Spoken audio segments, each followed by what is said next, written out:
अस्सलाम वालेकुम वरहमतुल्लाहि वबरकातुहू। भाई ये वीडियो हैदराबाद तेलंगाना से है।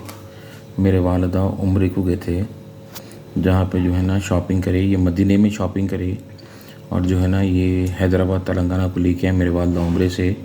पोतियों के लिए पर्स अच्छा दिखा बोल के ख़रीदे, अच्छी फैंसी पर्स है। ये देखिए भाई, लेके आए बाद में घर में देखे मदीने में मिला ये जो है ना इसमें ये कुछ प्रिंटेड है, आप ओम लिखा हुआ है। ये देखिए, लिटरली जल्दबाजी में शॉपिंग करे, ले लो ले लो ले लो, अच्छा दिखा ले लो, अच्छा दिखा ले लो। समझ में नहीं आया तो आप सभी लोग से जो भी चीज़ की शॉपिंग कर रहे हैं संभल के करिए। एक नहीं, दो बेटियां हैं मेरे को, दोनों के लिए लेके आया। देखिए वाला ये, इसको ऐसा है, इधर तो कुछ भी नहीं है इसमें कुछ भी, मगर इस तरफ जो बैक साइड है ना इसमें है। देखिए